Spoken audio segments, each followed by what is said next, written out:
Kromatografi merupakan salah satu metode pemisahan komponen-komponen campuran yang berdasarkan distribusi diferensial dari komponen-komponen sampel di antara dua fasa, yaitu fase gerak dan fase diam. Salah satu teknik kromatografi yang dimana fase gerak dan fase diamnya menggunakan zat cair adalah HPLC, atau di dalam bahasa Indonesia disebut KCKT atau kromatografi cair kinerja tinggi. Fase dalam HPLC itu terbagi menjadi dua, yaitu fase diam dan fase gerak.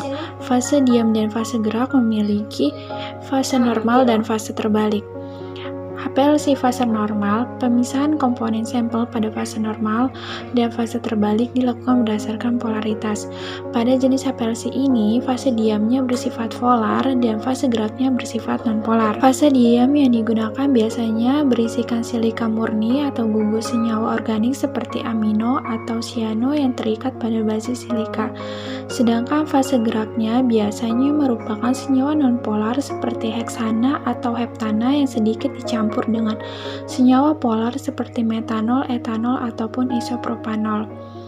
HPLC fase terbalik. Sesuai namanya, jenis HPLC ini merupakan kebalikan dari HPLC fase normal. Pada jenis ini, fase diam yang digunakan bersifat nonpolar dan fase geraknya bersifat polar. Fase diam yang digunakan pada fase ini biasanya merupakan hidrokarbon alkil nonpolar seperti rantai C8 atau C18 yang terikat pada basis silika. Kolom C18 atau oktadesil silika merupakan jenis yang paling populer digunakan dalam HPLC. Fase gerak yang kerap digunakan pada fase terbalik adalah campuran air dengan pelarut polar lain seperti metanol, asetonitril, atau tetrahidrofuran. HPLC adalah teknik yang digunakan untuk memisahkan berbagai konstituen senyawa.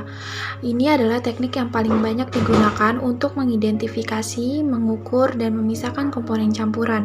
Ini menggunakan teknik tinggi untuk mendorong pelarut melalui kolom. Prinsip kerja HPLC adalah pemisahan setiap komponen dalam sampel berdasarkan kepolarannya. Yang paling membedakan HPLC dengan kromatografi lainnya adalah pada HPLC digunakan tekanan tinggi untuk mendorong fase gerak. Fase diam yang biasa digunakan pada kolom HPLC jenis fase terbalik adalah SICL, di mana R adalah rantai alkana C18 atau C8. Sementara fase geraknya berupa larutan yang diatur komposisinya atau gradien elusi, misalnya air asetonitril. Hal ini bergantung pada kepolaran analit yang akan dipisahkan. Campuran analit akan terpisah berdasarkan kepolarannya, dan waktu retensinya akan berbeda. Hal ini akan teramati pada spektrum yang puncak-puncaknya terpisah. Adapun kelebihan dari HPLC yaitu kerja lebih mudah dengan automasi dalam prosedur analisis dan pengolahan data, volume sampel kecil atau dapat menganalisis sampel yang kecil kuantitasnya, mampu memisahkan molekul-molekul dari suatu campuran dengan daya pisah tinggi, merupakan metode analitis, cepat, peka, akurat, tepat, reproducible, preparatif. Kekurangannya yaitu harganya mahal sehingga penggunaannya dalam lingkup penelitian yang terbatas dan larutan harus dicari fase diamnya terlebih dahulu. Selanjutnya yaitu penggunaan alat HPLC. Bisa dilihat sendiri tahapan awal sampai tahapan akhir dalam penggunaan alat HPLC. Adapun di sini terdapat komponen-komponen alat HPLC. Yang pertama, pompa. Pompa berfungsi sebagai alat untuk mengalirkan cairan pembawa sampel atau fase gerak sepanjang kolom pada laju alir spesifik dinyatakan dalam mililiter per menit. Yang kedua, injektor berfungsi untuk mengalirkan sampel ke dalam aliran fase gerak. Volume sampel bervariasi 5-20 mikroliter. Yang ketiga, kolom, yaitu fase diam yang disebut juga jantung kromatografi. Berfungsi sebagai tempat pemisahan komponen-komponen yang akan dianalisa dalam sampel menggunakan berbagai parameter fisika dan kimia. Yang keempat, detektor berfungsi sebagai pendeteksi komponen kimia yang keluar dari kolom. Yang kelima, komputer sering disebut sistem data, berfungsi mengontrol semua perintah alat HPLC, menginterpretasikan sinyal dari detektor dan menggunakannya untuk menentukan waktu retensi, komponen sampel sebagai analisis kualitatif dan jumlah komponen sampel sebagai analisis kuantitatif. Selanjutnya di sini terdapat gambar bagian alat dan fungsi HPLC. Kalibrasi alat HPLC. yaitu ada akurasi laju alir, akurasi injektor, presisi sistem, akurasi panjang gelombang, linearitas detektor, linearitas injektor, dan akurasi suhu oven. Pada akurasi laju alir, yang pertama, isi tabung pelarut dengan aquades khusus APLC.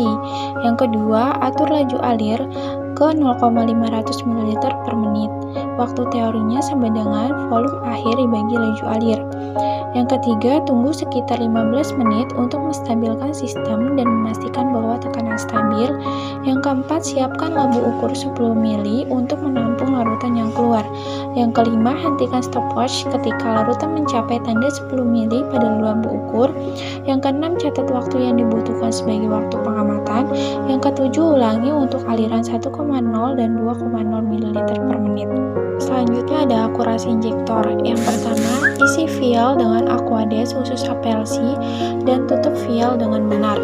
Yang kedua, timbang vial dan catat beratnya sebagai V1. Yang ketiga, tempatkan vial dalam sistem kromatografi dan lakukan 6 kali injeksi 50 mikroliter dari vial ini. Yang keempat, timbang vial lagi dan catat beratnya setelah injeksi sebagai W2 dengan rumus volume rata-rata injeksi sama dengan W1 dikurang W2 dibagi 6 dibagi rho. Rho aquades sama dengan 1 gram per mili sama dengan 1 mg per mikroliter. Troubleshooting pada alat HPLC. Troubleshooting pada alat HPLC yang pertama itu tekanan tinggi.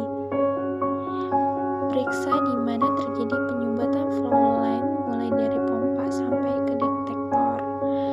Penanganannya itu bisa melalui sambungkan inlet dan outlet flow cell berlawanan arah dan alirkan air dimulai flow kecil 0,2 mili sambil lihat tekanannya. Yang kedua itu ada fluktuasi tekanan.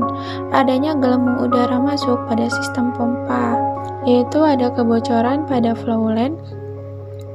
Kebocoran dari pump head-nya ini penanganannya bisa melalui penggantian plunger seal dalam banyak kasus karena plunger seal rusak. Terus ada perubahan eluin komposisi dan densitas. Penanganannya yaitu disiapkan eluin baru, gunakan tutup reservoir agar larutan organik tidak menguap, menjaga suhu ruangan agar stabil. Terus ada peningkatan noise dari detektor. Penanganannya yaitu ganti sumber cahaya lampu secara berkala. Penggantian lampu D2 maksimal 2000 jam. Selanjutnya ada pembacaan data. Kromatogram menggambarkan jumlah komponen pada sampel dilihat dari jumlah puncak atau peak yang dihasilkan. Konsentrasi komponen yang hendak dianalisis dapat dihitung dengan membandingkan luas area peak komponen dengan luas area peak serta konsentrasi standar. Berikut contoh kromatogram.